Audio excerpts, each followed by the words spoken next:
Good afternoon. I'd like to call the meeting to order and start with the flag salute. Emily, will you lead us in the flag salute? I pledge allegiance to the flag of the United States of America and to the republic for which it stands, one nation, under God, indivisible, with liberty and justice for all.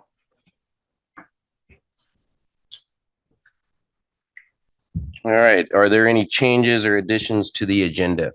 There are not. Thank you. I move we approve the consent agenda as presented. All in favor? Aye. That moves us to superintendent reports. I'm going to run back and forth today. Okay. Enjoy.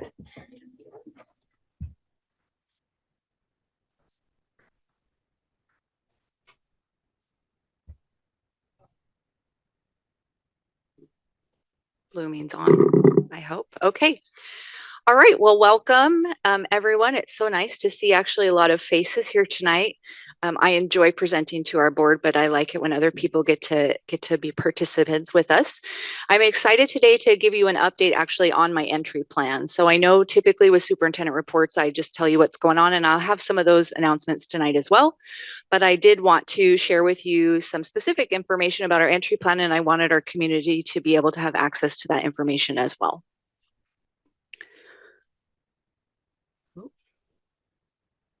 There we go.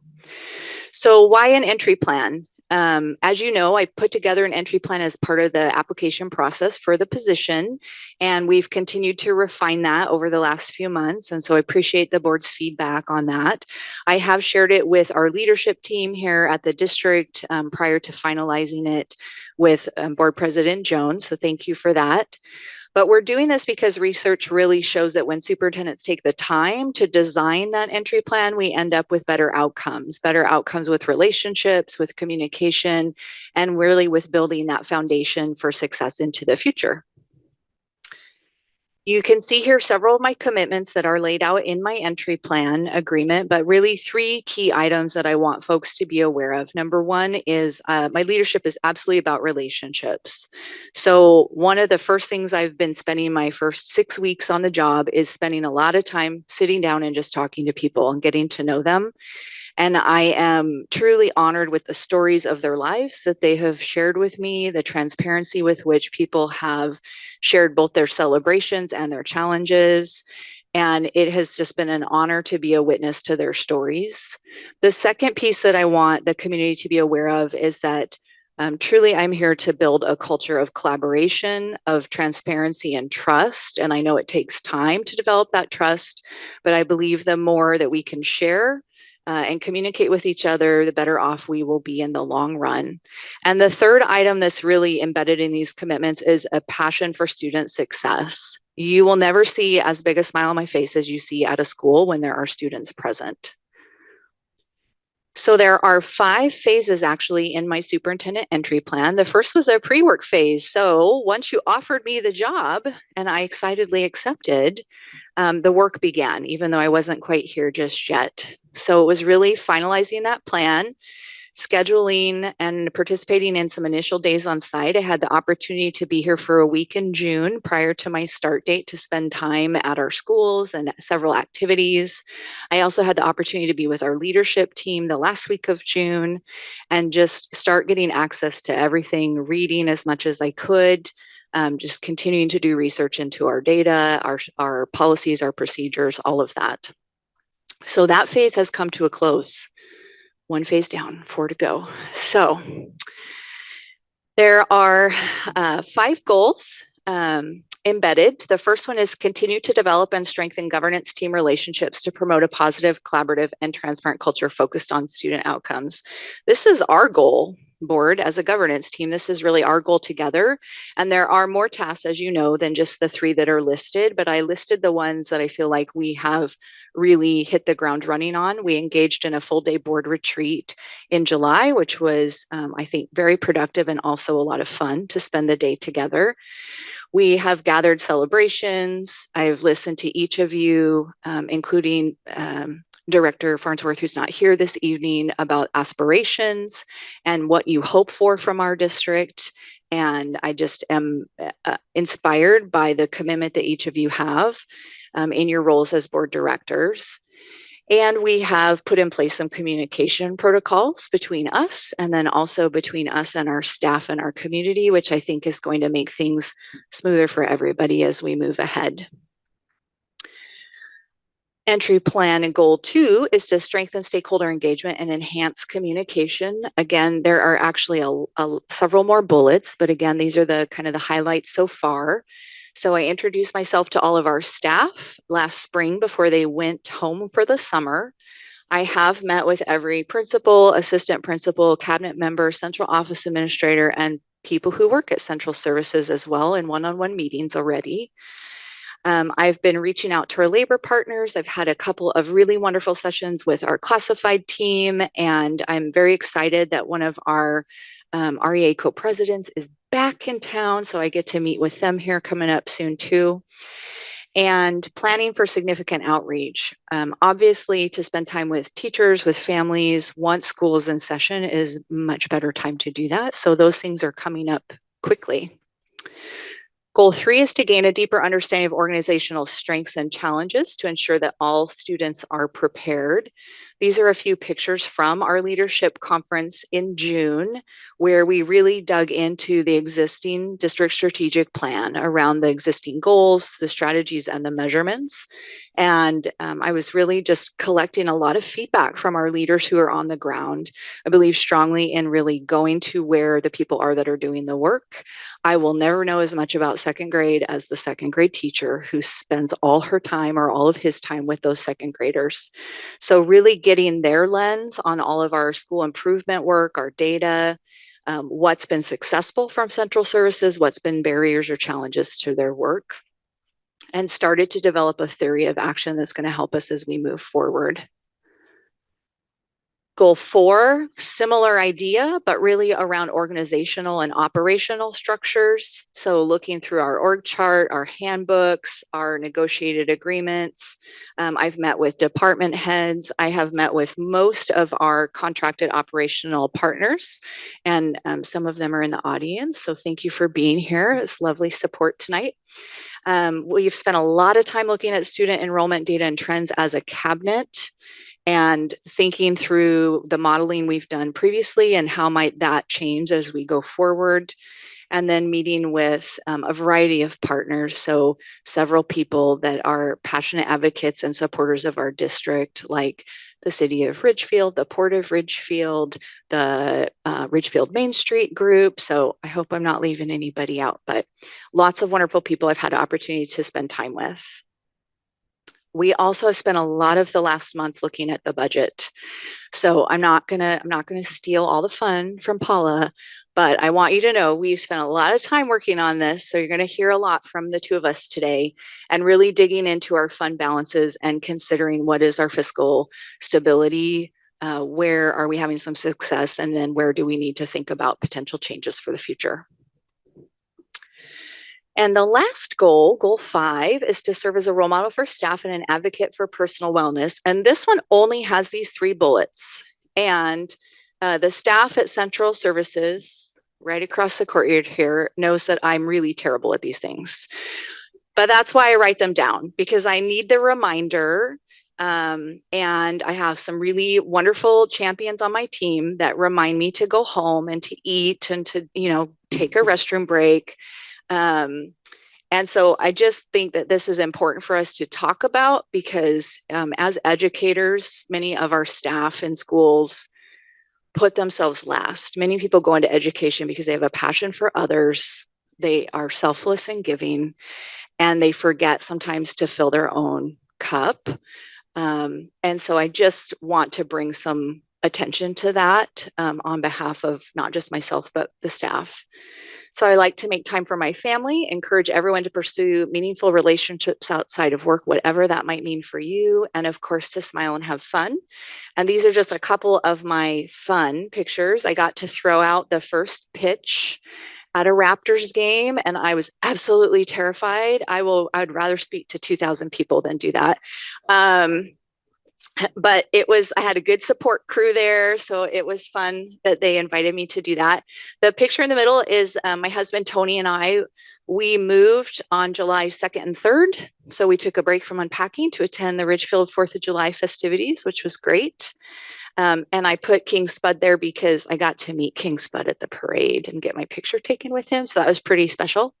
And on the right are my dogs. And if you spend much time with me, you'll hear me talk about my dogs, Rory on the left and Maisie on the right. They're both Cairn Terriers, like Toto from the Wizard of Oz, and equally as feisty and spicy. So they're a lot of fun. This is just a summary, so this won't mean a lot to you. That's why I wanted to give you some of the examples, but I wanted to provide an update to the board even since our July 17th retreat, because I'm checking more things off of my list. So you can see in each category how many are complete, how many items are in progress, and how many are not yet started. And I promise I'm not slacking. Those are just things that have to come later when school has started. This is the timeline. So really have spent this last month just getting an introduction to a lot of people, a lot of processes. We're really into this listening to understand phase. So I'll be in that for the next couple of months, and then working through some sense making with lots of different people around all of the data I've collected. We have, of course, a lot of quantitative or number data that we're used to looking at when we think about like student success, but there's a lot of qualitative data that I've been collecting as I've been meeting people as well. And then we will be shifting from that kind of mid-year into a strategic plan development phase. And so I'm excited and just want to say thank you again for the support as our board of directors as we start to really think about what do we as the community in 2024 really want for our schools, our kids, and our community. And last, I just want to close with some wisdom from Pooh. We learned lots of good things from Winnie the Pooh. Piglet noticed that even though he had a very small heart, it could hold a rather large amount of gratitude. So again, I just want to say thank you. Thank you for your trust and your faith in me and your support. And I love my job every day. I tell Danny every day is a good day. So thank you. I'm just thrilled to be a part of the community here. Okay. I'm happy to answer any questions about my entry plan if you have any. I just want to start with saying thank you. Thank you for having an entry plan.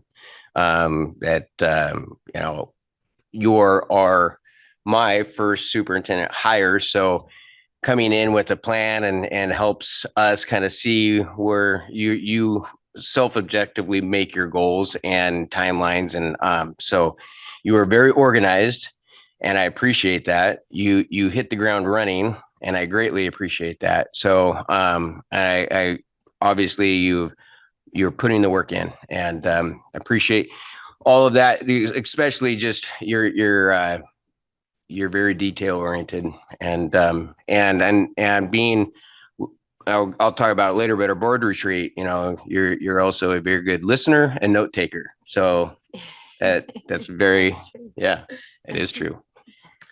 Anybody else? No, just thank you. Yeah. Thank you.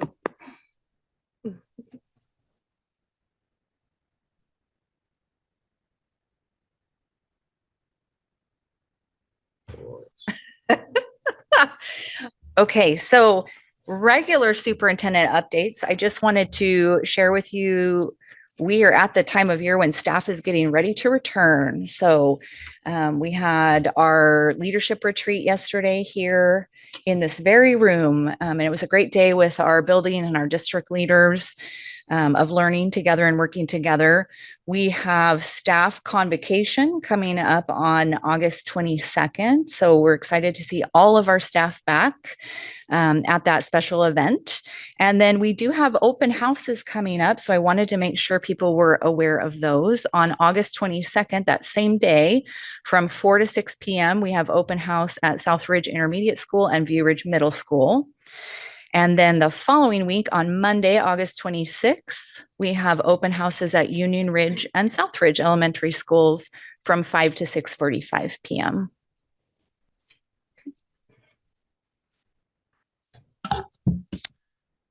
And so that wraps up the superintendent reports. board communication, anything from you, Jake? Nothing major to report. Excited for convocation next week. First chance to attend one of those, and just want to thank you, Jenny, for everything you're doing. And I think these updates that you're giving, not just for us as a board, but in a public setting, is super important. So I'd advocate that we keep that rolling. And little things like the Friday updates that you've done has just been a great chance for me to feel informed and be able to better speak to the community. So much appreciated. And looking forward. I can't believe school's starting in about 2 weeks. So here we are. Amber. Yeah, well, we've been on a bit of a break. It feels like a very long time since we've met. So yeah, just thanks for the board retreat that you facilitated, Jenny. I felt like that was really productive time. We've said together as a board that some of the big things we've gotten a chance to work on quickly together this year, like selecting a superintendent, has helped to sort of speed up our team building process as a group. And I felt like that board retreat was really productive because of your facilitation, but also because we've had a chance to work together quite a bit over the last few months.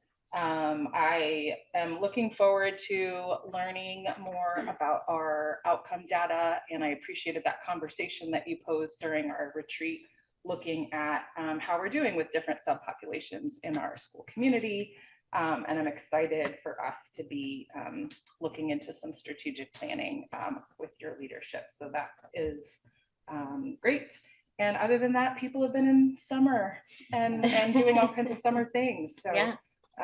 As has my family. So, but just looking forward to having people back. It's sort of my personal work time flops with the school year. So as soon as the kids go back to all of you, then my life slows down in a different kind of way. So I love this month. So thank you for preparing and for everyone who's doing the prep work to bring our kiddos back in. Emily. Sure.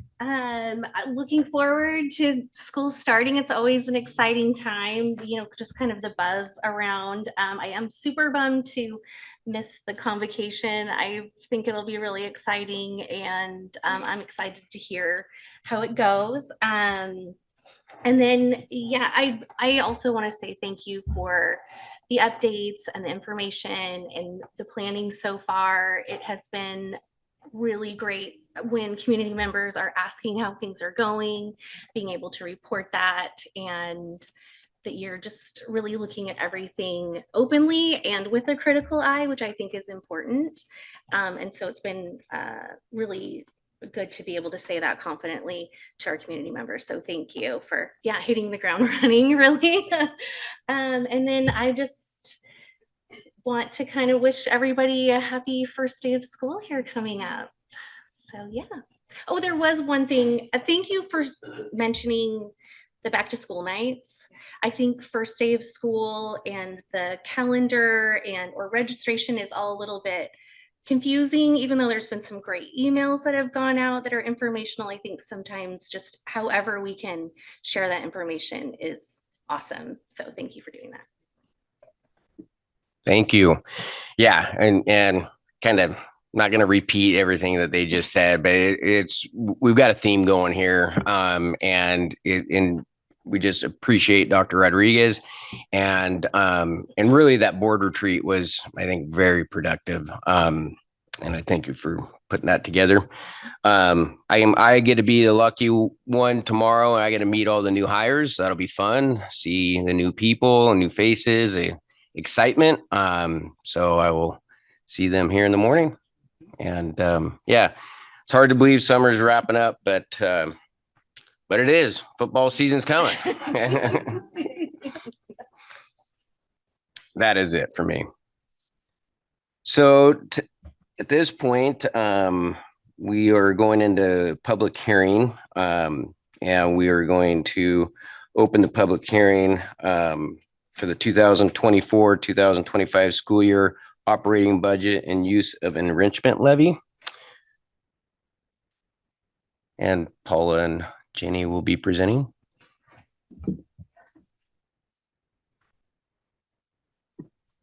All the buttons I have to remember. I have the non-cool clicker because can't handle the fancy clicker that Assistant Superintendent Griffith uses. So I am excited to get to co-present this evening with our Executive Director of Fiscal Services and Business Operations. I'm excited to have a cool. I know. So, and I feel like we're curly hair powered tonight. So, we're going to co-present because you're going to see a little bit of a different budget presentation than what you've seen in the past. So this has truly been a collaboration with Paula, her staff, our cabinet as a whole. Danny and I, we've put a lot of time and thought into this because I have heard a lot of questions and a lot of requests for more transparency and more information from the district. So we worked really hard to think about what would a community member want to know and being really clear about the why behind the decisions that we've made. So just to give you an overview, because we have a lot to share with you this evening, we're going to start by just taking a look at Washington state law and the requirements around how we do our budgeting process as a public school district. We'll also just do a quick refresher on our Ridgefield School District policy that speaks to this process. I'm going to talk with you about our enrollment trajectory and projections. And then I'm going to turn it over to Paula, who's going to do our budget overview, taking a look at our 5 key funds.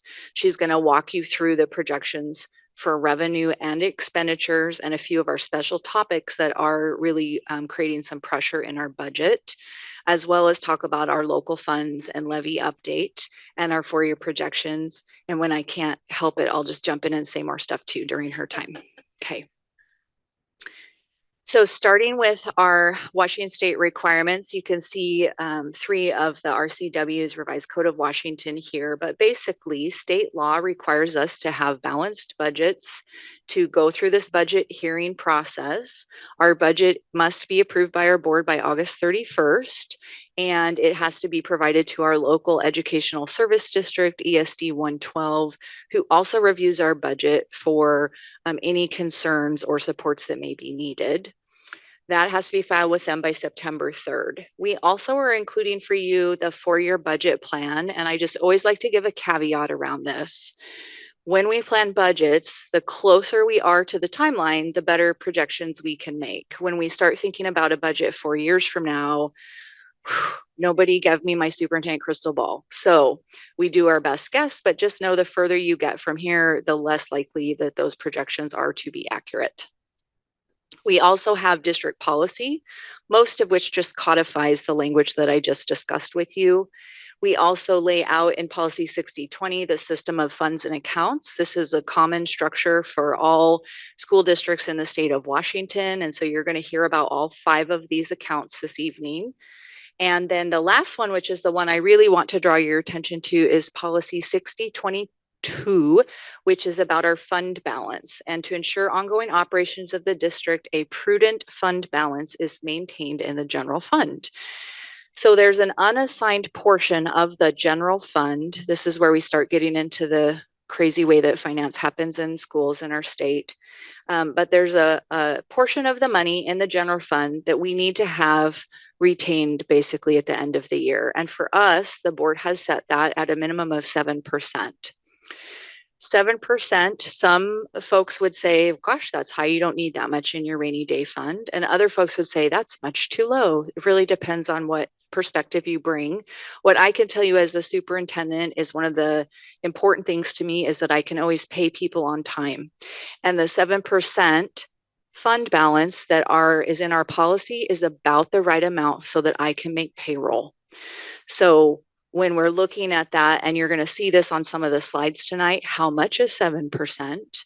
And you'll think, wow, is that how much we pay for people? Yes, because about 90% of our revenue goes directly to the salaries and benefits of the staff who do the work for our children in our schools. We're going to start with enrollment projections because this is the driver of revenue for public school districts. And you have here really our elementary intermediate numbers for the last 5 years. Those are the actual full-time equivalent, or you'll hear us school people say FTE averages over the course of that entire year. So no, there's not 0.57 of a kindergartner wandering around somewhere. It's just an average over the months that we are reporting. Those are actuals. The budgeted on the right side of the orange bar off to the right, the last column there, is our estimate or our projection of our FTE or the number of students that we believe will be enrolled full-time in our schools this year. Same exact information here, but for 7th grade through 12th grade. So for our secondary students. And I do want to point out the 11th and 12th grade lines in particular. So you can see the asterisks there because we take out the FTE for students who are doing running start or enrolled in open doors programs. So you might at first glance go, oh my goodness, do we have so many kids dropping out after sophomore year? No, the answer is no. But we do back out the FTE for those students who are not attending a portion or all of their day at our brick and mortar facility, because that is funded differently through the state and it basically flows through from us to the higher education partners. The top line of this is the sum of all those numbers you just saw, grade level by grade level across the top. We have listed here the running start FTE. We've pulled this out because one of the pieces of feedback we received after last year's bond was just clarity of how many kids are actually at the school. So we have parsed that out so you can see the brick and mortar numbers across the top. In previous years, the ALE, you can see the little stars there. My picture covers up the bottom of whatever that says on the slide. You can, thank you, included in K-12 and FTE. So in the prior years, the ALE was included in that number at the top of the total. But this year we backed it out separately so that just going forward, we could really be clear to folks about how many kids are in the school building. And then there's other kids that we're supporting, but in an ALE environment, which looks very different and requires different facilities and supports. So that 160 on the ALE line for 24-25 budgeted is not included in the 39-20 above. So again, just things that people might jump out to you. It looks like we went from 39.50 to 39.20, and what? That can't be, because there's still houses going up everywhere. And it's because you have to add that 160 in order to have an apples to apples comparison. So overall, we think we're going from 4,041 to 4,171. You also have along that bottom row the difference from the previous year in the actuals. So you can see in 1920, this was kind of the tail end of the like super growth. In 2021, the time which we don't like to talk about, a lot of kids were doing alternatives to public school for a variety of reasons. So you see that 2.5% dip, which bounced right back the next year when we were back full time in school. So that 13.2 is really growth that occurred over 2 cycles, not 1 cycle. And then in the last 2 cycles, you can see that our growth has really decreased. We are still growing, but we're growing at a much slower rate. So I like to, this is my math right here. This is my graph line. So we were growing at like 10%, 10%, 10%, 8%. Now we're like growing at 4%. So still positive growth. And as one of the principals reminded me yesterday, well, Jenny, yes, but 3% of 4,000 children is not the same as 3% of 2,000 children, which is where we were a decade ago. So just keeping in mind how that plays out. Paula and I are of like mind around conservative budgeting practices. And so you can see that we didn't stick with the 4.1 or 4.2. We actually projected down to 3.2 for this upcoming year. And we'll talk some more about those reasons here in a bit. And with that, I'm going to hand it off to my co-presenter. All right. I'm a little shorter than Jenny. So what we're presenting here is a quick snapshot of the 5 funds that we're presenting in the budget. Just a quick summary of what these funds are used for those that aren't familiar with how a school district runs.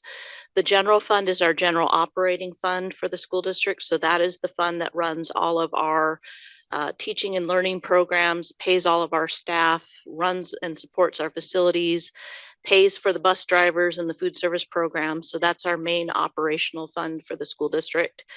We also have a capital projects fund that funds large or the larger capital projects for the school district. So if we need to replace HVAC units, which we're actually doing right now and our plan to continue into next year, or purchase portables, that's the fund that does those larger capital projects.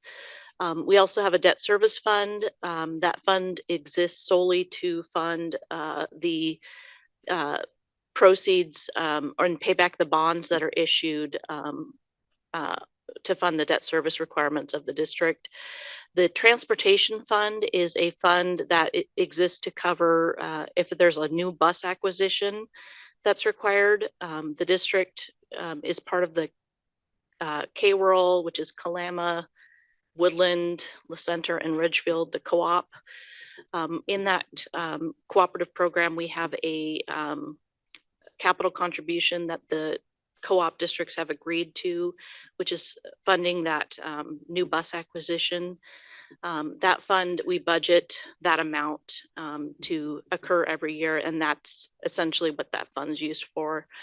And then the student activities for the school district, the ASB activities, that is what makes up the Associated Student Body or the ASB fund. So they're fundraisers when they do sports activities, or our theater program just this last year went to New York. That ASB fund accounts for all of the proceeds of those fundraising endeavors. And that budget is derived from the individual school budgets around the school district. And so you can see overall across the district, we are, for the general fund, we are projecting a modest deficit, but still we'll get into the ending fund balance. The ending fund balance number is our projected ending fund balance should the district expend all of the resources that are in the school district budget for this next year. I'm going to remind the board that the district traditionally does not use the entirety of the budget. We budget conservatively in the district. We have a history of that. We budget our revenues conservatively, and we also budget our expenditures conservatively. So while we're projecting an ending fund balance that's negative, we do everything that we can throughout the year to make sure that that doesn't occur at that level. So that will continue. That budgeted transfer that you see is a transfer that we make annually to the transportation vehicle fund to cover that capital contribution for the K-Rural co-op for the bus acquisitions. Okay, the revenues that support the school district. So these, the next few slides are dealing specifically with the general fund. And then we'll get into the other funds as we go through the budget. So the largest funding that the school district receives is from the state, and that is the state revenues, which are 61.6%. That comes from the enrollment. So Jenny talked about our enrollment forecast and what we're budgeting off of the 4171. That's driving that bucket of 61.6% of the funding. So FTE drives that bucket of revenue. We also have an additional, that's 16.3% of state special purpose revenue. That is additional monies that we get to support our special education students in the district. We also get some monies to support our ELL or second English language learners, our highly capable students, are part of our food service program in the district. Those are the revenues that we get to support those supplemental programs. We do receive also a small portion of federal funding. Federal funding, the largest driver is high poverty. And Ridgefield, we're not considered a high poverty district. Our poverty level is about 24% district-wide. So proportionately, if you were to compare our district to, say, Camas is not a good example, but an Evergreen or a Vancouver, their district poverty is considerably higher. So their funding from the federal sources is going to be a much larger percentage of their budget. So I just wanted to point that out. And then the next bucket, the 15.5%, the local taxes, that's our levy that's coming into the budget. So proportionately speaking, that's about 15.5% of our budget from the local levy. All right, changes in revenues. Looking over the last couple years for our district, the major changes are really coming from the state revenue category. We did also lose a portion of our federal funding for Title I, and that dealt with a reduction in our federal poverty. That will likely remain at that federal funding level for Title I because we don't anticipate our poverty going up. With the construction that's happening at the south end of the district, we may see that level go up at some point in the future. So that funding could return at some point as that multifamily housing builds out. But the major portions of funding that we receive, and we'll talk about some of these when we get into expenditures. Enrollment is the largest piece, and we are projecting about a 3.2% increase in enrollment. That's going to account for the largest portion of the state revenue increase. And then we also get, with the state revenue formula, an IPD adjustment or an inflationary adjustment. That flows through that state funding formula to adjust the funded salaries.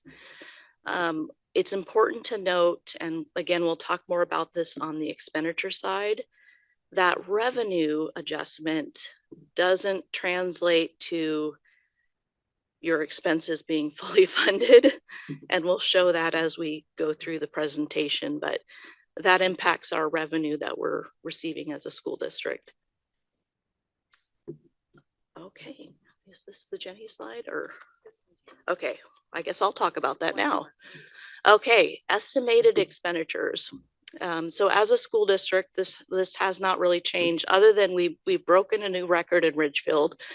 We finally hit almost $71 million as a budget. That's a record in Ridgefield. As Jenny mentioned earlier, about 90% of a school district's budget traditionally is salaries and benefits. When you consider the contracted employees that we have as a school district, we contract food service, ABM, transportation. That number is pretty true for Ridgefield as well. So our own employees, that accounts for about 76.5% of our budget. When you add those other categories that, as I mentioned, that are contracted services, we're at that 90%. So 90% of that $71 million is staff. That other 10% is these other categories like travel and supplies. The largest category is between supplies and other contracted services, like our curriculum. We have licenses for curriculum. That's a contracted service. So that's going to be the residual difference of the budget there. All right. Is this Jen? I think this is you. Yep. All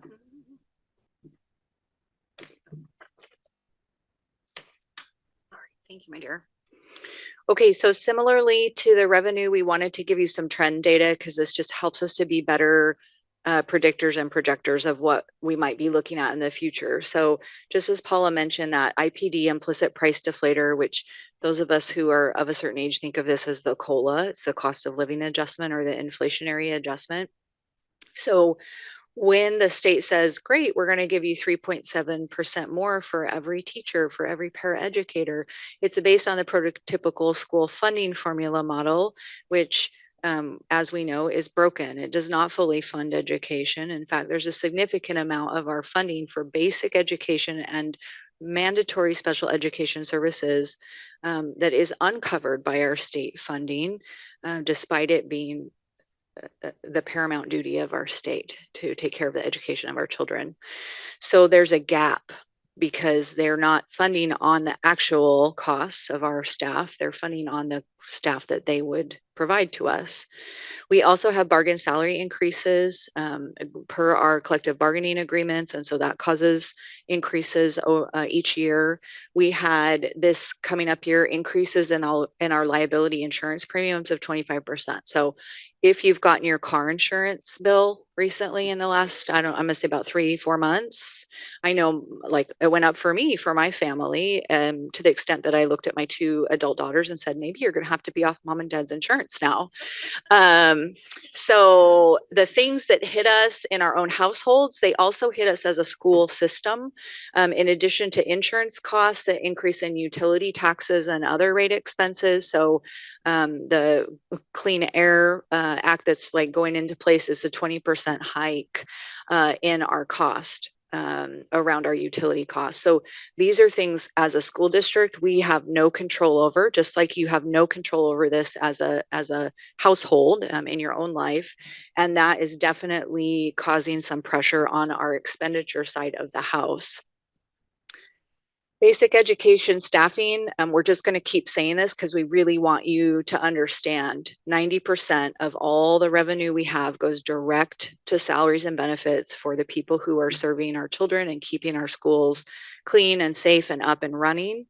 Our employee salaries, as you know, are established through collective bargaining and other agreements that we have with different work groups. As Paula already mentioned, we contract with some external partners. So custodial services are provided through ABM. They've been a very supportive partner for us. And in fact, sponsored all of our staff t-shirts for the upcoming convocation. So when you see our staff wearing cool new shirts, we didn't pay for those. ABM paid for those for us. And security services, which we have through Phoenix Protective Services Corps, Phoenix Protective Corps. Okay, PPC. There's a lot of acronyms all around here. So that's another 1.6, $1.7 million that it's really paying those people to do those jobs. And again, those state funding shortfalls, where we're making up the difference is in our local dollars, in our educational programs and operations levy. Okay, and with that, I'm going to turn it back to Paula.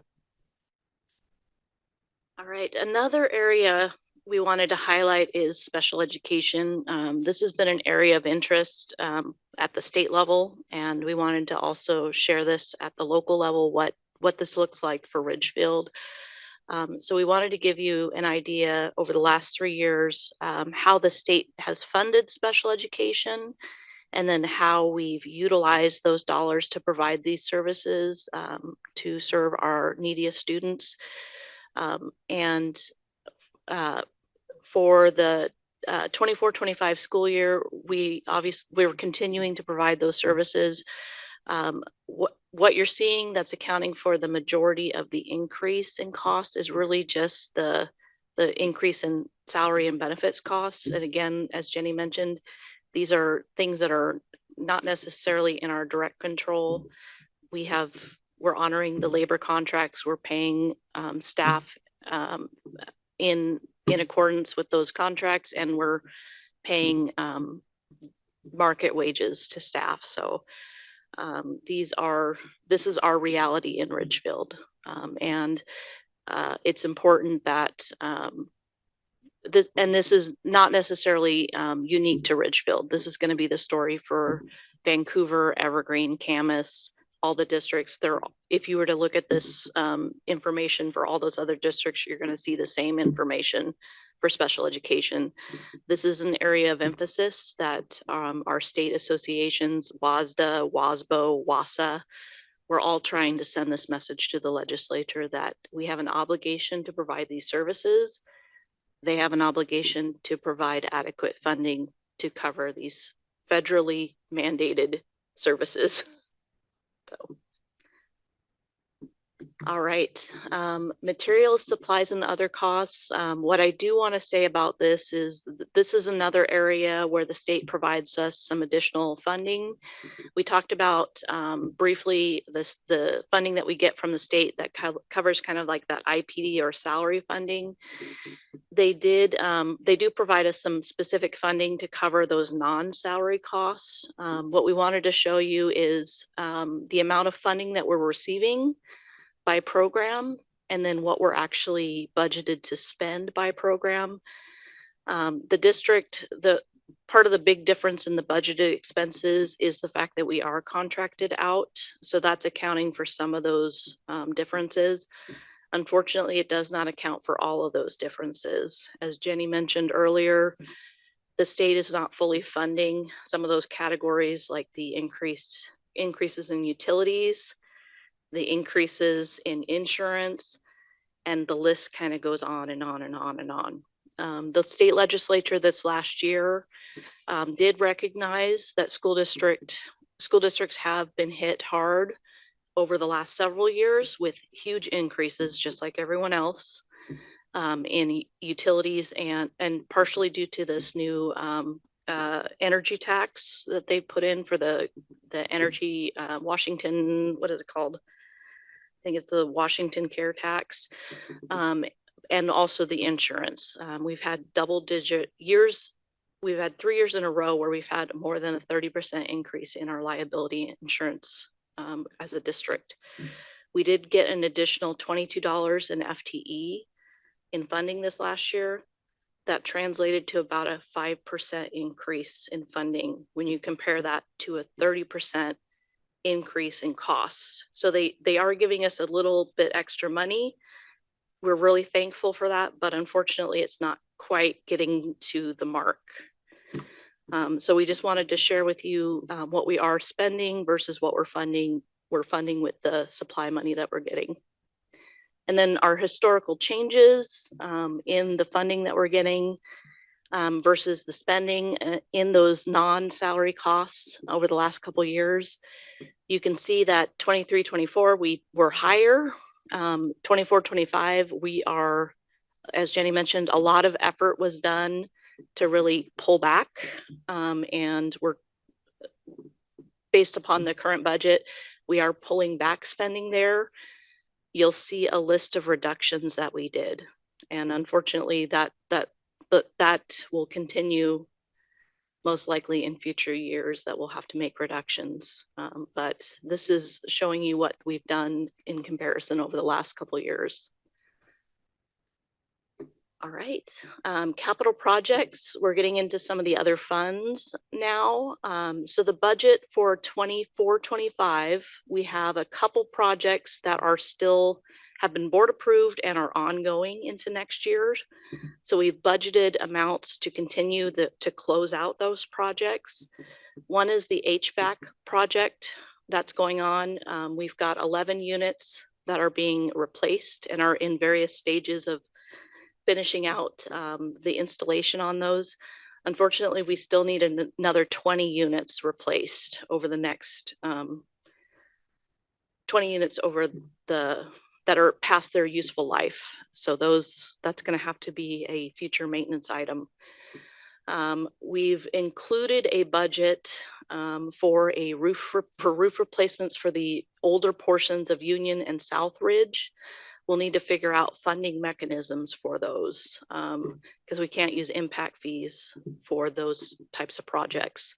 But we've included at least budget capacity should the board decide to do something with those projects. Portables, looking at future growth over the next couple of years, we may need to add a couple portables. So we've included some budget should we need to come to the board to add a portable to accommodate growth. And then the 179th sewer extension project, that was a project that was board approved this last year. And that project will continue to be worked on over this next year. So there's a budget that's been allocated for that. We've also included a line item in the budget for the board to utilize should there be other maintenance projects that the board takes action on over the course of the year to do additional maintenance projects. Oh my gosh, it's about I think it's about $775 now. And that's 2 classrooms.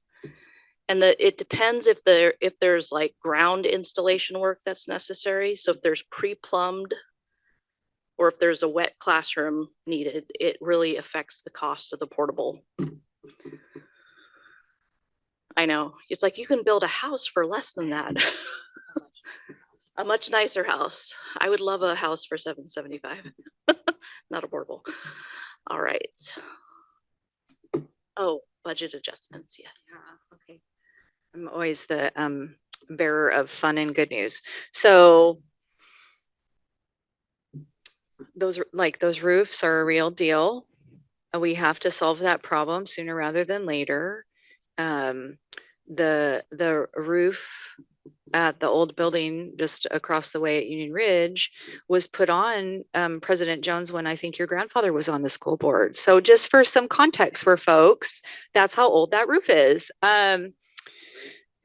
Great grandfather. Oh my. Okay. Great grandfather. The story grows. So you saw the enrollment numbers when we started out. Last year, the projection was around a 5.2%, which seemed in line with the line at the time. We came in at 4.2. Every percent, every time we're off, it matters significantly in our funding. And when we have counted on that funding and budgeted expenses based on that funding, then that's when we're in like a moment where we say, oh boy, right? Like, what are we going to not do that we thought we were going to do? We do anticipate a small reduction in the general fund balance when we close out last school year. So schools run on a fiscal calendar, September 1st to August 31st. And so just like all of us, you get bills in the month after. So as Paula and our fiscal team processes those, we actually fully close the books in early October. So we'll have those final numbers for you at that point. And then knowing that our expenditures are exceeding our anticipated revenue going forward in that MSOC or maintenance supplies operation cost category, we put a halt to our curriculum review cycle and our curriculum adoption process. So we were scheduled to review new materials for our students and our staff this year. That is on hold. We've reduced our building budgets. Every single one of our buildings, their budget that they have access to was reduced by 10%. We reduced our technology budget by 56%, 54, 56. Danny doesn't remember, 56, I think. And if you know about technology, you can imagine we're going to feel that. We have currently a replacement cycle on our Chromebooks for our students for a one-to-one computing initiative that, yes, came out of COVID, but we never want to be caught flat-footed without technology in case of an emergency. So right now we're on a 4-year replacement cycle. Students receive a new Chromebook at first grade, which they use all the way through fourth, a new at 5th grade, which they use through 8th, and a new at 9th grade, which they have to use until they graduate. Our kindergartners get the recycled, at least 4 years old, and went home with a backpack of a 10-year-old for 4 straight years. Okay, so that's the ones the kindergartners get in their classroom.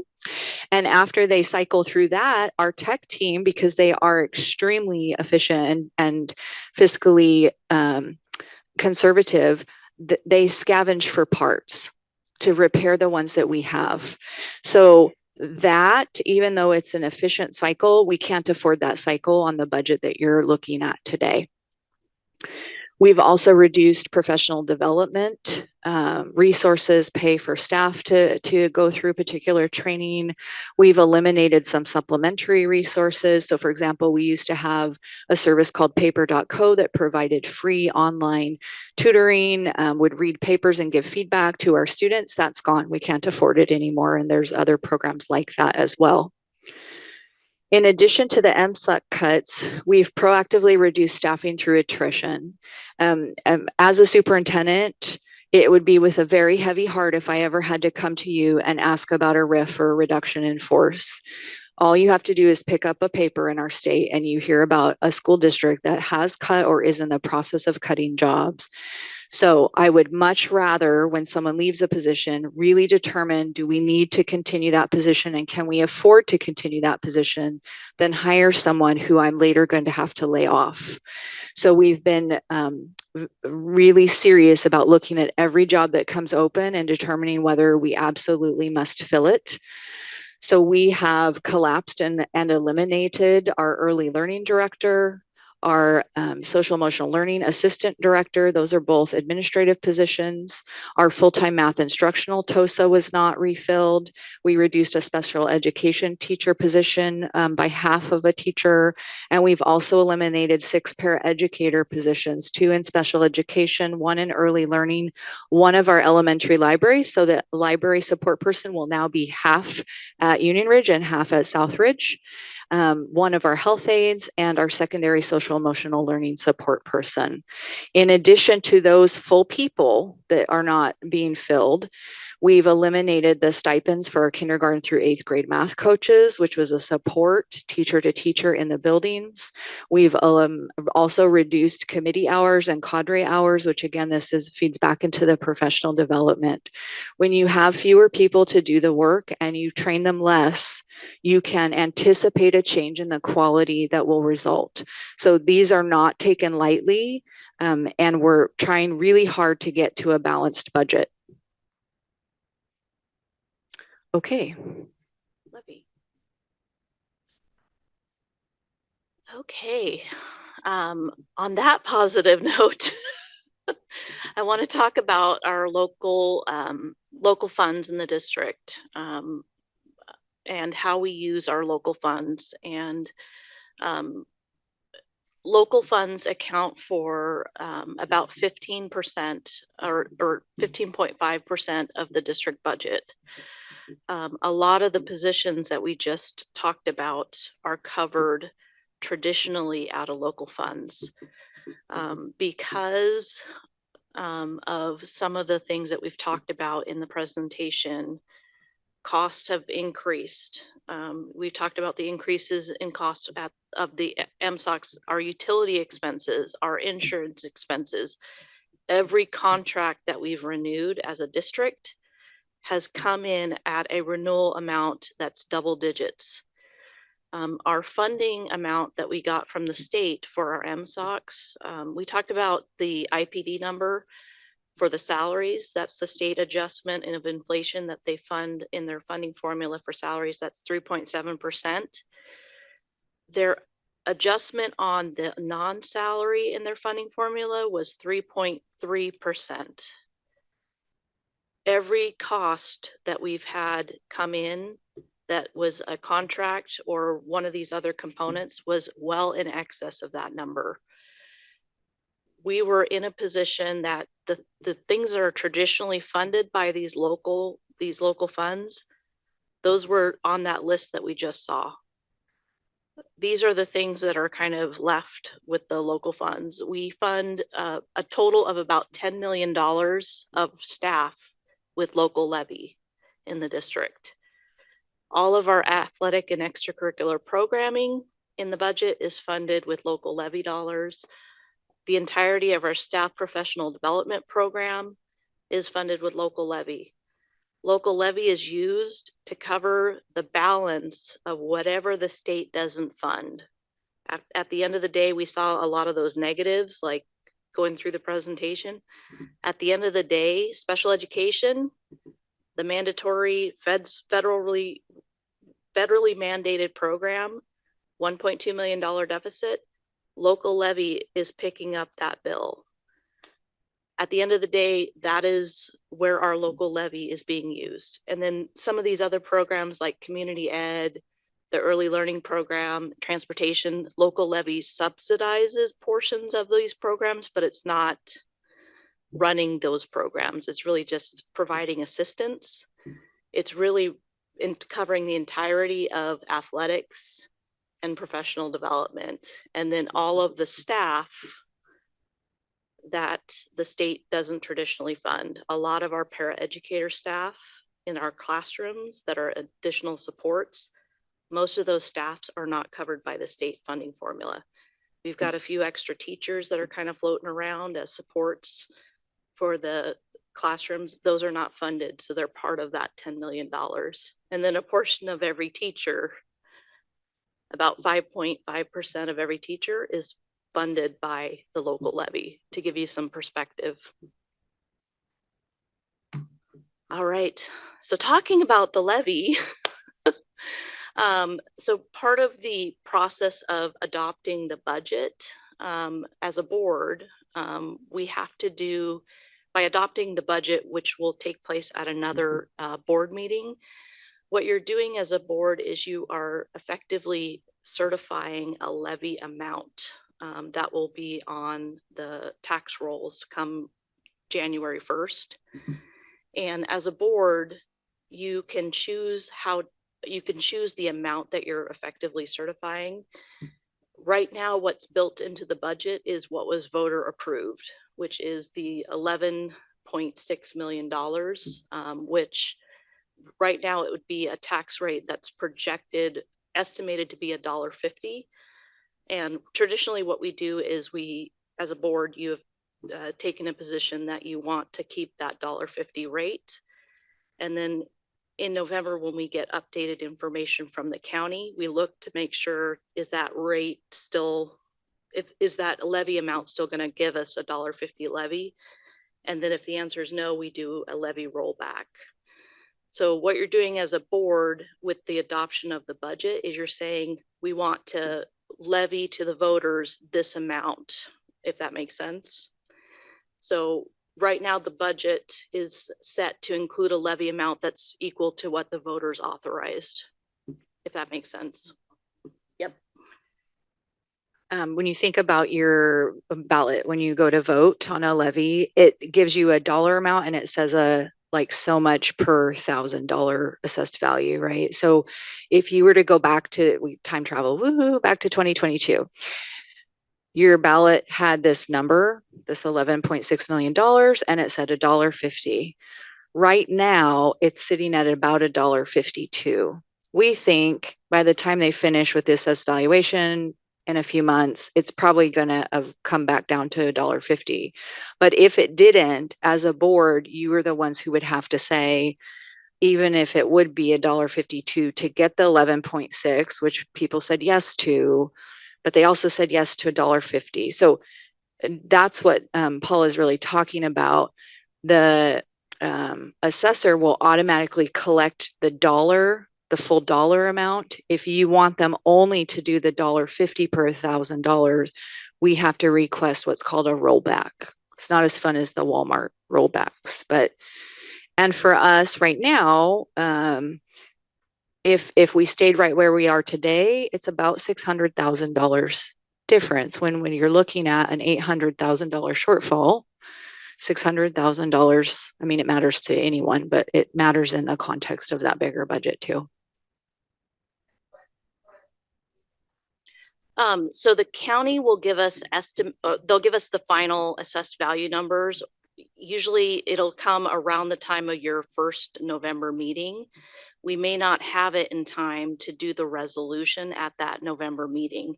So we would need to do probably a special meeting because there's no second meeting in November. We'll get the information usually by the middle of November. We have to turn that around by Thanksgiving, the day before Thanksgiving, to make the county's cutoff for the taxes.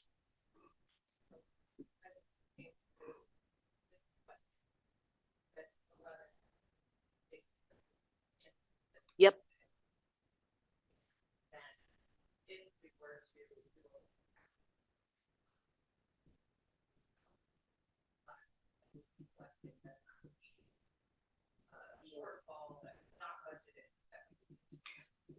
Yeah, and we've done this. I want to say the last year we did this was 2 years prior, and we did it for 2 years in a row where we've done rollbacks. So we have a history of rollbacks. I don't remember, to be honest with you. I think one of the 2 years we were, and $600,000. Yeah, we were. Yeah, $600,000. While it's a lot of money, depending upon where enrollment is, it's not insurmountable to recover from that. So, but certainly we'll know come middle of November exactly where that's at.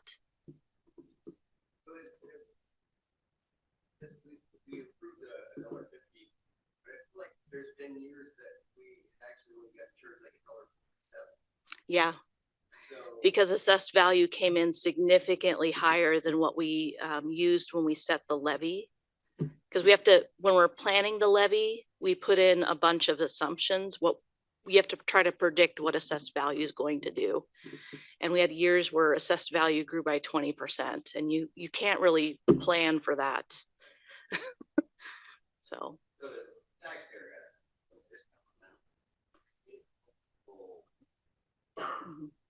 Yeah. Yeah. All right. All right. So now we're going to jump to the 4-year projection, and Jenny did a great job. I'm going to repeat a little bit of what she said. So as a state, we're required to produce a 4-year projection for all of our funds. I'm going to caveat or disclaim that the 24-25 budget, we know a lot of the information we have. We know what staff are going to get paid. We know what our funding from the state is going to be based on certain assumptions for enrollment. There's so many changes to the budget for 24-25 that happen as soon as the school year starts. You can only imagine what changes are going to happen in 24-25 or 25-26, 26-27, 27-28. We don't know what our labor contracts are going to be. We don't know what the legislature is going to do. They don't know what they're going to do. We don't have a levy approved after 2025. So there's a lot of unknowns. So we prepare this, just know that we prepare this 4-year projection, and we've listed out all of these assumptions that could be totally wrong in those years. So just know that going in, we've listed the assumptions that we've used. Regardless of that, we have a worry ahead of us. We're going to have to do some reductions in our expenditures. The concern that we have is looking at our expenses. If we keep with the status quo, which right now our largest expense is payroll, we can't sustain ourselves in future years because part of the concern right now is our existing contracts. We give every employee the state COLA is what they refer to it as, plus a step increase. The state doesn't give us a step increase. They give us IPD. You can easily see where that becomes an instant problem, right? That model doesn't work over a period of time. And so that assumption is used, and you can see kind of what happens with that easily. So we've kind of built this projection just using what we know right now, which is we have these contracts in place. We've got student enrollment. We've tried to list out conservatively what we think our student enrollment's going to do over the next couple of years. We've tried to be really conservative there. We don't know what that's going to do. I think the slide cut off.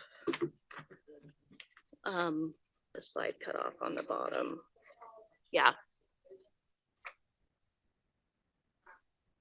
Yes, and our levy accounts for 15.5% of our budget. So we could not, this would not work if we didn't have a levy. And this assumption includes that we're not at $1.50 levy in those future years. We would have to make changes to our expenditures if we chose to stick with that $1.50 levy.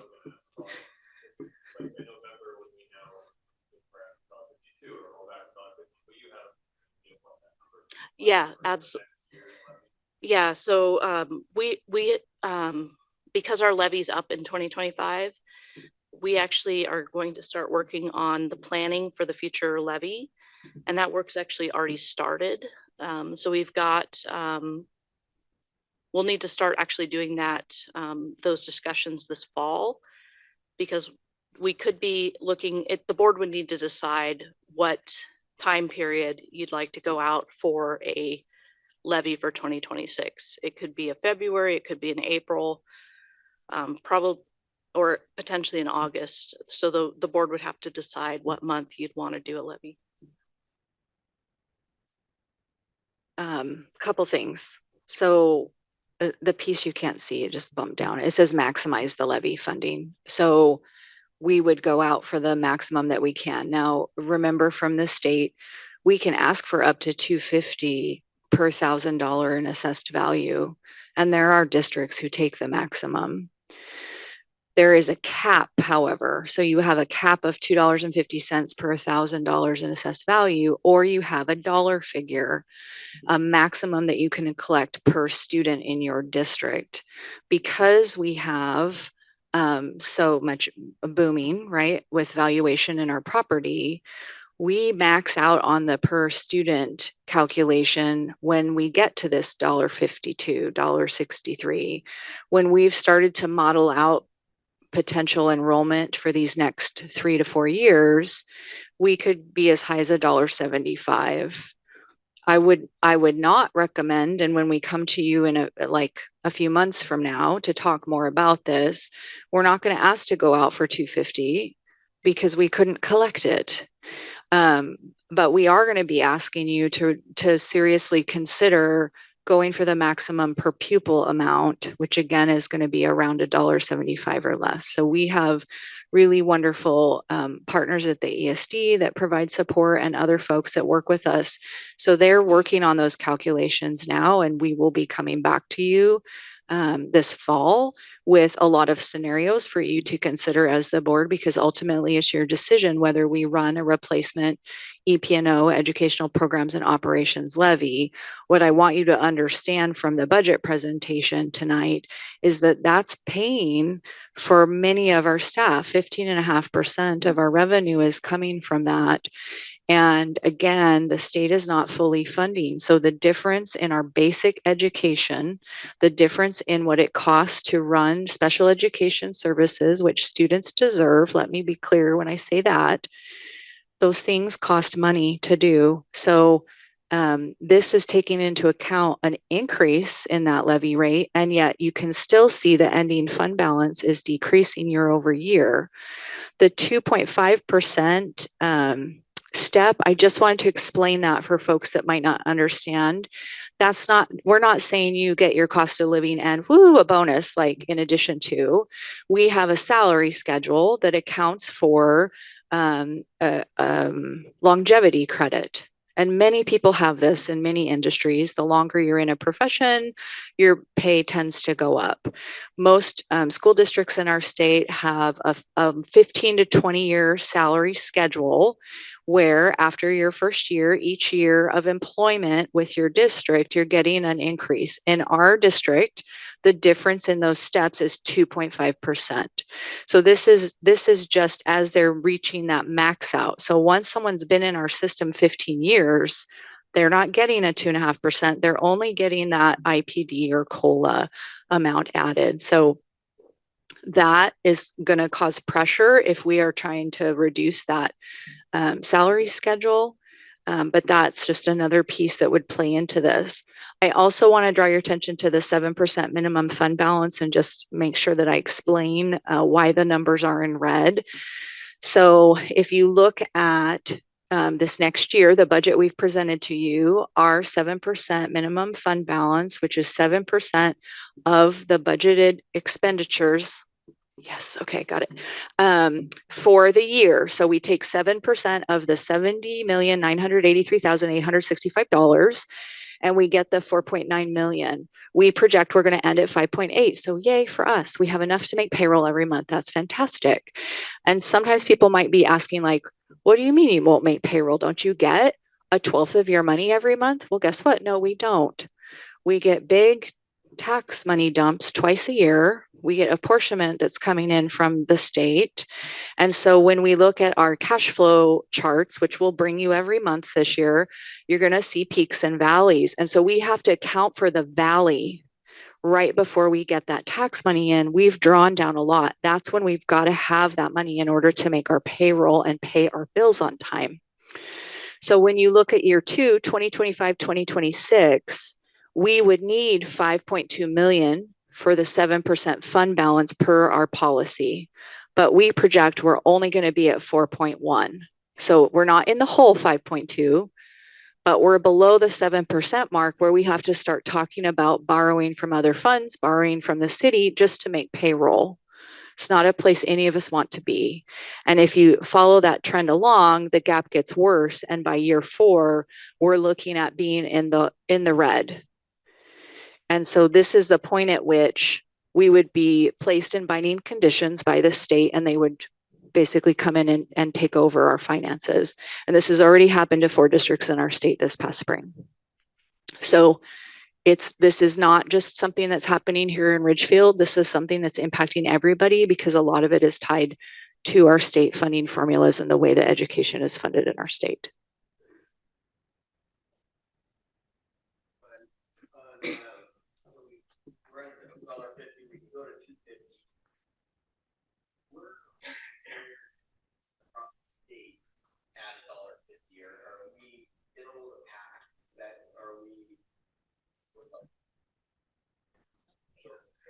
In our region, for sure. Oh, yeah, you can go on the OSPI website. There's a lot of fiscal reports. Most of them will make your eyes cross and cause you to go to sleep unless you're fiscal like Paula. But if you look like regionally as well, so I'm happy to follow up and get that data for you of where we are at in our combined tax rate.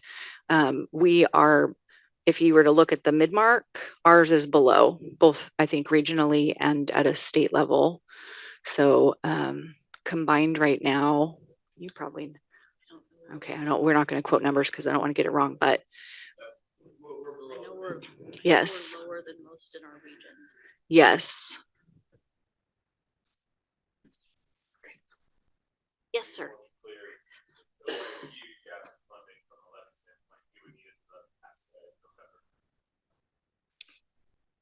Yes. Before November, actually, by August. So, and I will have a heart attack if you wait that long. I'm just gonna like say that now on the record, Jake. So, okay, so $10 million that's paying for our staff. Levies are run on calendar years, even though our fiscal year is September 1st to August 31st. So the current levy that's already been approved runs through December 31st of 2025. Next school year is 25-26. We hire staff in the spring for that school year. We have to know whether we're going to have the money to pay them, unless we're going to lay them off in the middle of the year, even worse. So realistically, I'm going to encourage you to strongly be thinking about February as a good timeline, and it has historically been probably the most common and most successful time to run replacement EP&O levies. And it provides us some time if for some reason things don't get renewed, because at that point, we're talking about layoffs.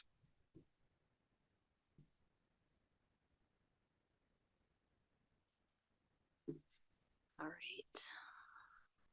Capital Projects Fund for the school district. Revenue, we're projecting pretty conservative in years 3 and 4. The major revenue stream, and really the majority of the revenue for this stream, is impact fees. As I mentioned, we are projecting impact fees in future years very conservatively. Years 1 and 2, we are basing that on more recent historical activity. Impact fees come from obviously the development, new family homes and multifamily homes that are being built in both the county and the city of Ridgefield proper. Expenditures for year 1, we've talked about as part of the budget hearing. We went through the projects that are part of that. In years 2, 3, and 4, those are really just based upon projections for future portables and the possibility of doing maintenance projects, smaller maintenance projects in those future years. And that is the Capital Projects Fund. Yes. Yes.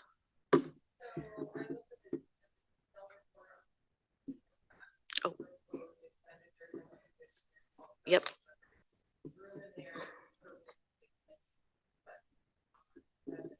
Yes.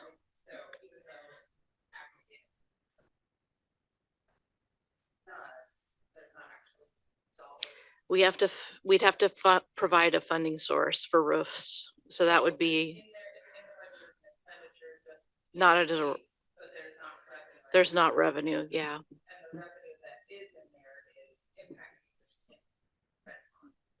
Yep. Mhm.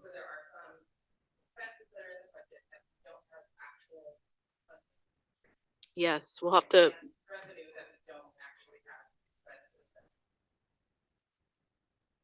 Revenue that we.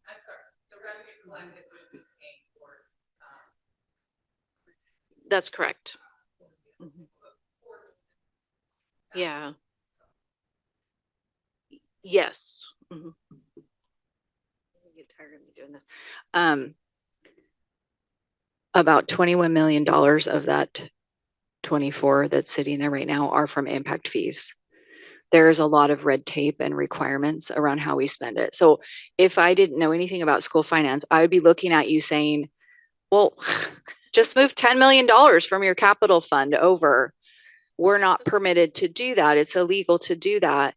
And even within this fund, there's parts of it like impact fees that can only go to certain things. So even though we have plenty of money to pay for the roofs, we can't use that money to pay for the roofs. So just understand that school finance is very convoluted and there's a lot of regulations around it in the state of Washington that makes these buckets are we can do some things, but most of the time they're kind of impermeable. All right. Debt service fund. So I'm going to explain the debt service fund. So the expenses for the debt service fund are based upon the bond repayment schedules for the district. So the district has two outstanding bond issuances, the 2017 bonds, and then the recently refinanced, originally issued in 2012, refinanced in 2022 bond issuances. The revenue for the debt service fund is based upon Mark Pressing's capital financing plan that was developed this last spring in anticipation of the board doing some sort of future bond issuance. We do a financing plan to try to equalize the tax rate for the taxpayers. If we're running like right now we have the EP&O levy at $1.50. We've got a projected tax rate for the existing bonds, and we do a financing plan to build in to future tax rates the addition of a future bond. The goal being that there's a stable tax rate in future years. And so what you're seeing there for the revenue side is the projected, what we plan to put on the tax rolls to equalize that, to keep with that bond plan, if that makes sense, for the two bonds that are outstanding, should the board continue with a future plan to add that a future bond in the next couple of years. That this revenue schedule may change if that does not happen. We would redo the financing plan to basically lower the revenue collection and readjust this future plan to match that. But the revenues work a little differently for this because it's based upon a plan to keep the tax rates equal. That's how I would explain that. Transportation fund, this is the last fund that we budget for as a school district. The 24-25 budget, the revenue is that transfer coming from the general fund to pay for that bus acquisition payment that's per our contract with payroll. The expenditures, we include a little bit of capacity in the budget, and that's to allow for if the co-op of the 4 districts decides to make a change in the middle of the year to their contract. We've built in some budget capacity in the budget to account for if that payment amount were to change. But right now that payment is set at that 123, if that makes sense. And then the future years, we're just assuming that that's going to stay the same, and we'll adjust the future years if that contract were to change. All right. The contributions are set based upon the participation of the districts, and we have kind of it's been us and Woodland, and our percentages have varied, but it's the two of our districts that have been the largest. It's based upon the route mileage. Woodland has a lot of rural routes, so their percentage of the co-op can be larger than us some years. So, all right, I think, oh, one more fund. I forgot the ASB fund, the kids fund. So ASB fund, this budget is the 24-25 again is developed by the students.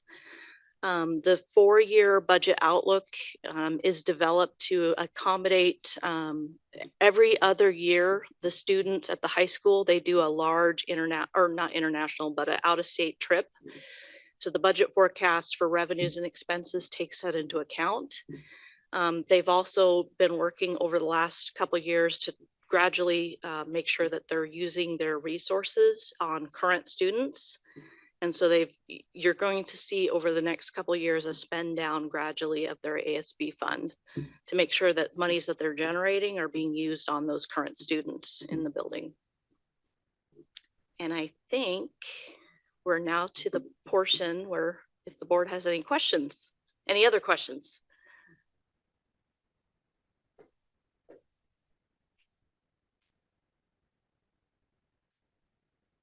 And if at whatever time you're done asking us questions, then you'll be able to open the public hearing for comment.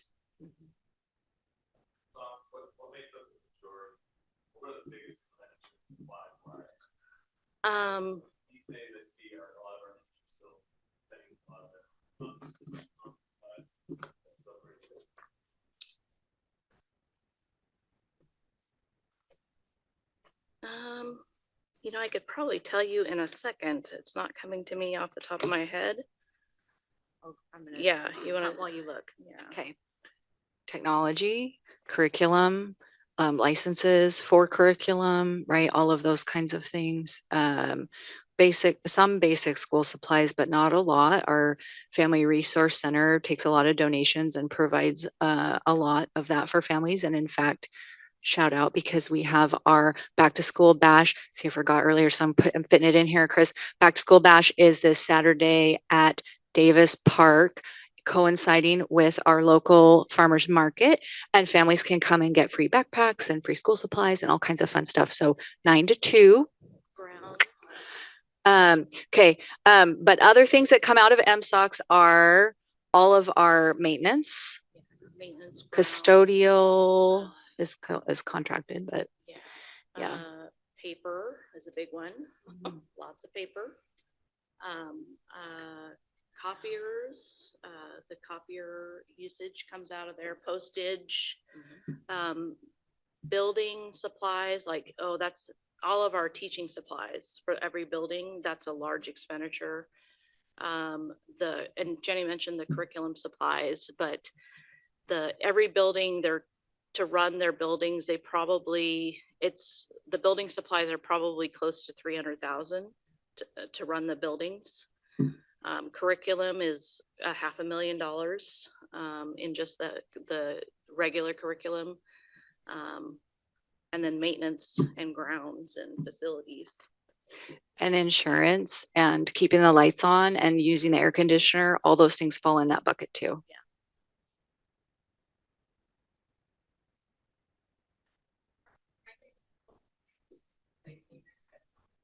Okay.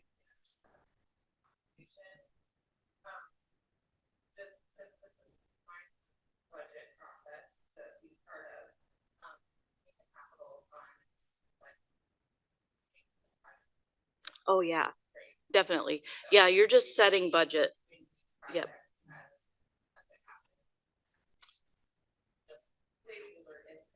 Yes. Exactly.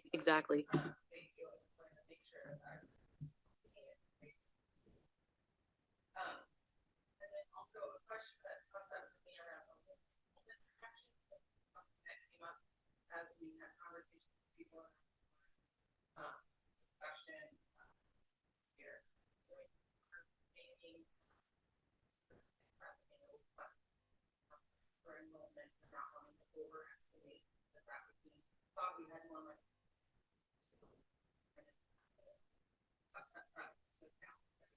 So I understand that concept.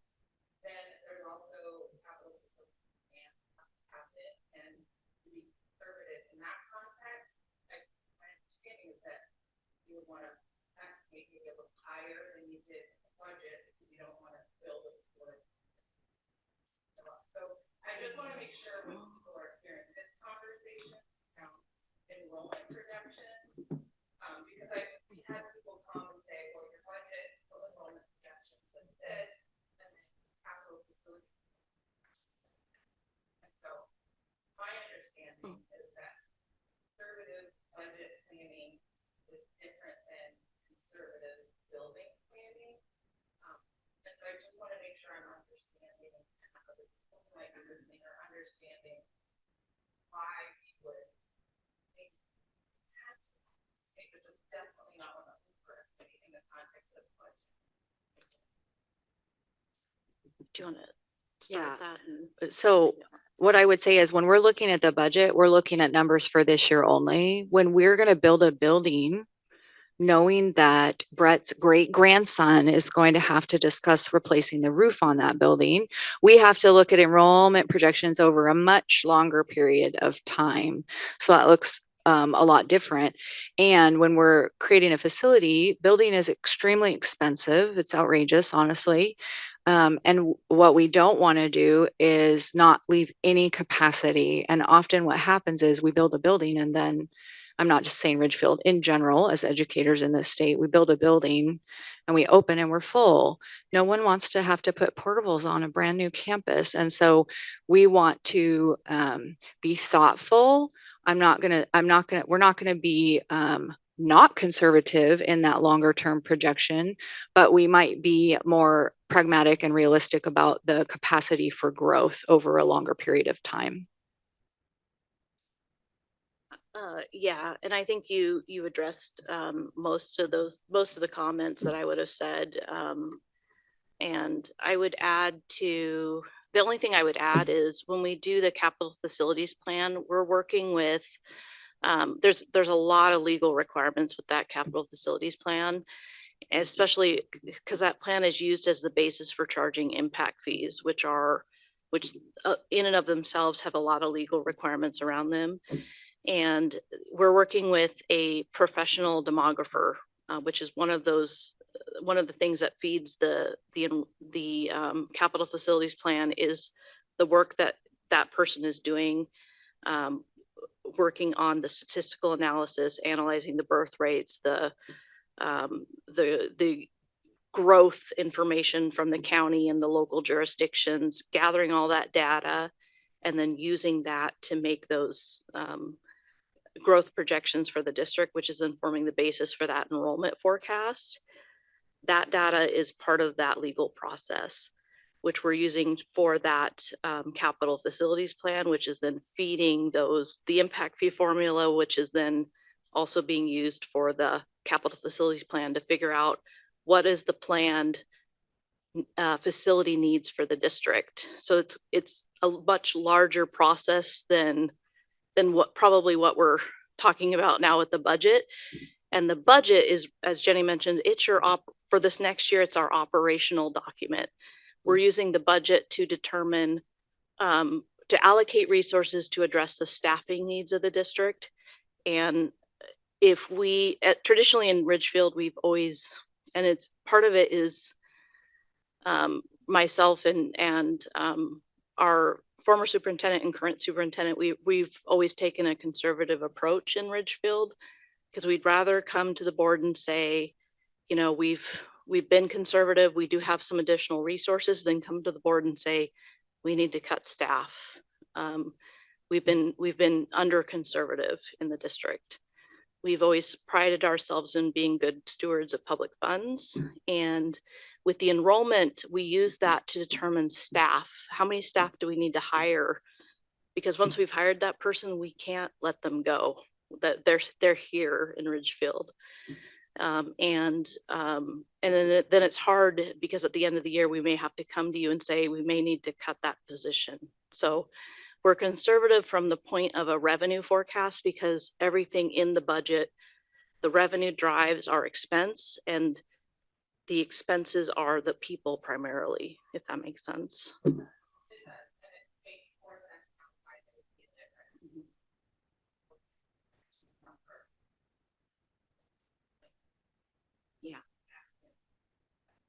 Yeah. Great question, though. Any other questions? No, it's complicated. But thank you. And thank you for answering the questions kind of as long because you threw a lot at us. So at this point, we will make a call for public comment. We'll actually make 3 calls. And we're going to do that now. So I'm making the first call for public comment. Yes. We got a taker.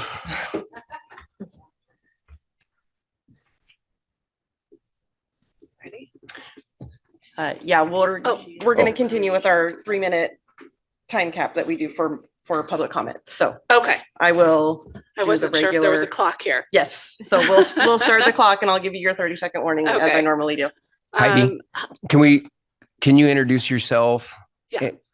Hi, I'm Heidi Pozo, resident of Ridgefield. So, wow, following that happy budget talk. So I've got to admit, I'm not really a fan of budgets because to me, budgets focus on percentage increases or decreases over last year. They focus a lot on activity. My preference in looking at plans is to look at plans that generate outcomes and look at what resources are needed to accomplish that. So it's kind of a shift in how you look at it. So when I look at it, is the goal to get graduation rates up, increase test scores, expand focus on special ed, catch up with deferred maintenance, or set kids up to succeed in life, or something else? To me, the budget process is disconnected from the actions that drive the cost and result in a view that there's always not enough money. And yet, the levy approved by voters has increased what residents of the district pay from 6.1 million in 2020 to 11.6 million in 2025. So that's an 89% increase in 6 years.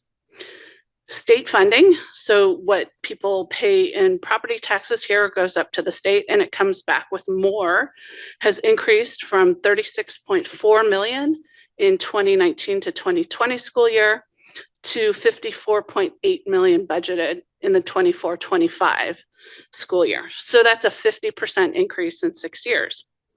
Over those same 6 years, enrollment has increased 19%. So 89% increase in levy dollars, 50% increase in state funding, and 19% increase in enrollment. So Paula shared that most of the money goes to staff. So what does that turn into in terms of pay increases? The average certified staff pay increased from $83,000 in 2019-2020 per year to $115,000 in this current budget. That's a 38% increase in average salary. The average salary increased between 9 and 10% per year for the last 3 years in the contract that is expiring in 2025. So the work year outlined is 180 days or 36 weeks at 7.5 hours per day in the contract, plus additional pay for time outside of that. So there's also an average benefits of about $33,700 per person. So I think if residents in the district saw the pay and work schedule, they might be surprised because that's for many people higher pay, higher benefits, and fewer hours than they would work themselves. So what about the results? Graduation rates are flat at around 90%. Attendance is about 68%, which is way off of the pre-pandemic levels, which ranged between 86 and 95%. Thank you, Heidi. Oh, I didn't see the 30 seconds. Okay. I'll email Ross. Thank you, Heidi. So I will make the second call for public comment. And I'm going to make third call for public comment. Okay, so there's no action today. And so we are gonna, do we vote to close? Nope. So we're gonna close the public hearing. I just wanted to share, we've intentionally not asked you for action on this budget today because we wanted you to have the opportunity to hear from community members that might want to share, and for you to have the opportunity to think about. And if there's any adjustments you would like us to bring forward, we will be bringing it back for action at the next board meeting at the end of this month. Because as a reminder, we're required to have one in place by August 31st. Yeah, we didn't really do a lot of discussion after, but I do want to just say thank you to both of you for the presentation. Was drastically different than the a year ago. So thank you for the extensive information shared. So that feels like a great and wonderful step for anyone who's here listening and who's interested. But also I think for us as board members to have time to kind of dig in a little bit more on your process. So thank you for that. And I also very much appreciate the opportunity to receive information, digest it, hear from people, and then come back before we take action. So thank you for those two improvements this year. All right, now we're on to old business. Oh, we do have normal public comment. So we're gonna, But there is none. there's none, That we okay. signed All up for. right, old business. I'll say one more thing and then I'll be happy to talk to you about the old and new business this evening. For those of you that are here or for anyone who is out there in Zoom land, we have made a small and inexpensive $4,000 split funded with the city, who also uses this facility, upgrade to our audio and video equipment in this boardroom. So we are now able to record not just audio, but video, and our board meetings will now be posted on YouTube and linked on our website. So if one of your friends missed the riveting hour-and-a-half long budget presentation this evening, you can pop them some popcorn and watch it together again. So just wanted to share that. All right. So moving on to our new or our old business, approving the new board policy number 5061 regarding therapy dogs.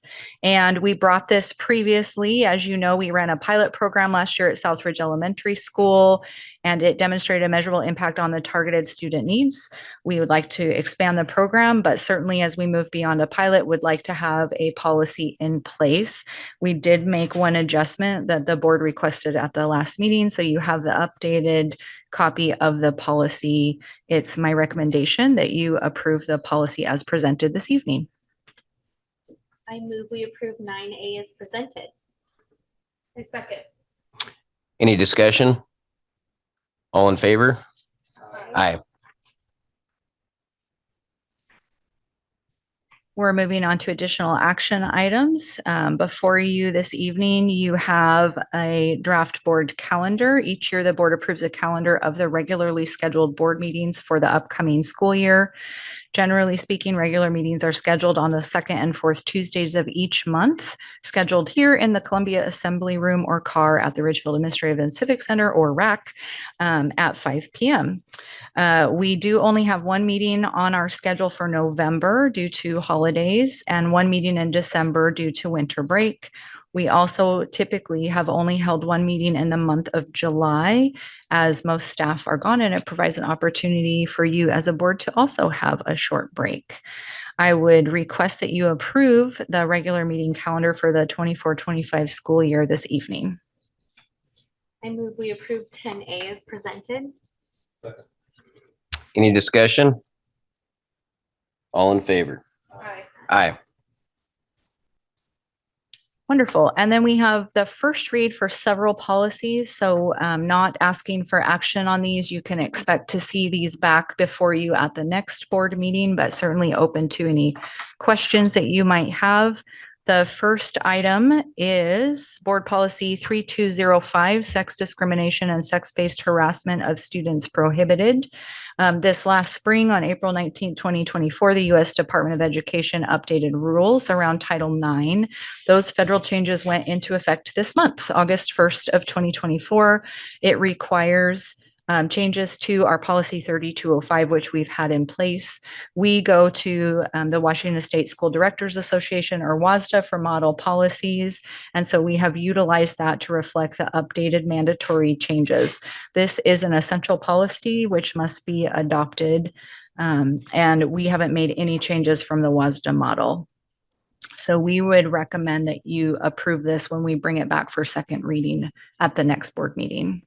If you have any questions, I have Assistant Superintendent Chris Griffith present to answer them.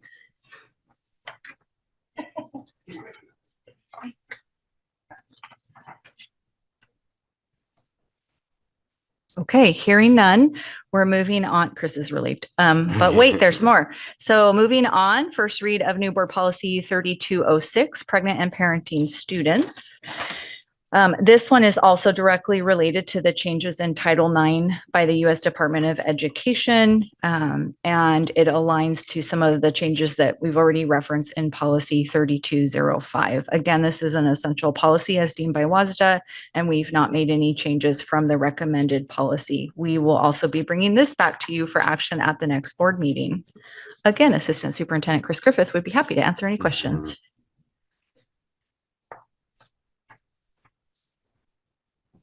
Okay.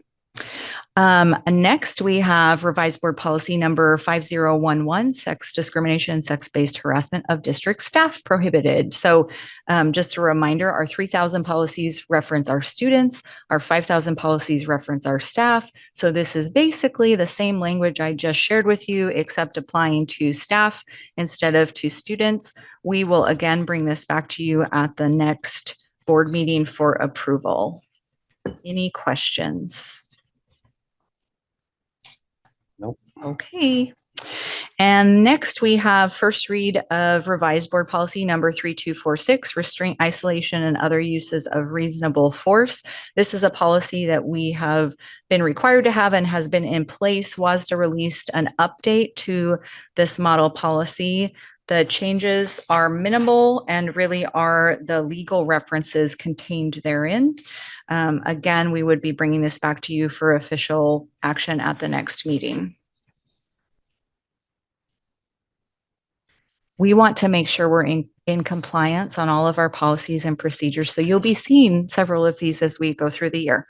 The next one is first reading on revised board policy number 3432 for emergencies. WASDA issued an update to this policy, which again, we have had in place. It has changes to ensure that substitute teachers receive information regarding emergency procedures, which I hope we would all agree is important for our guest teachers when they are in our school facilities. That is actually the only change, and you'll see it redlined in the board packet. Any questions? Okay. And next is first read of revised board policy number 2410, high school graduation requirements. Again, minimal changes. It is to the legal references. There is no substantive changes to the policy, and we would be bringing that back to you at the next board meeting for action as well. And I believe that concludes our new business. Thank you. At this time, we're going to go into an executive session. We're going to take 20 minutes. 20. Do you want him to read the RCW? I don't have it. We need a little flyer. Yeah, I know.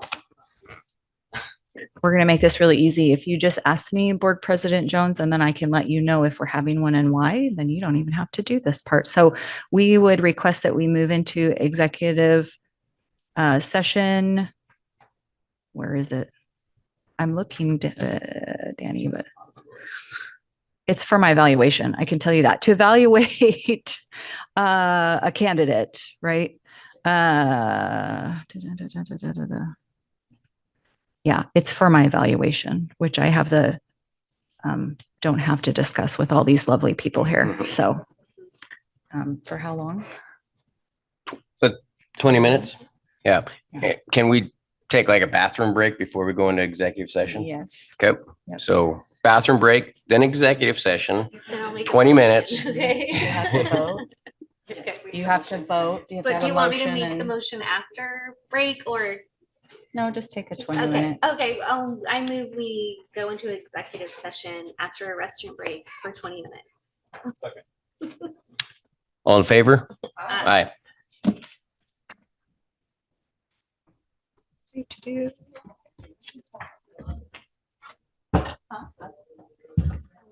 Oh, I want someone to rebrush this. Trouble for making their own motion.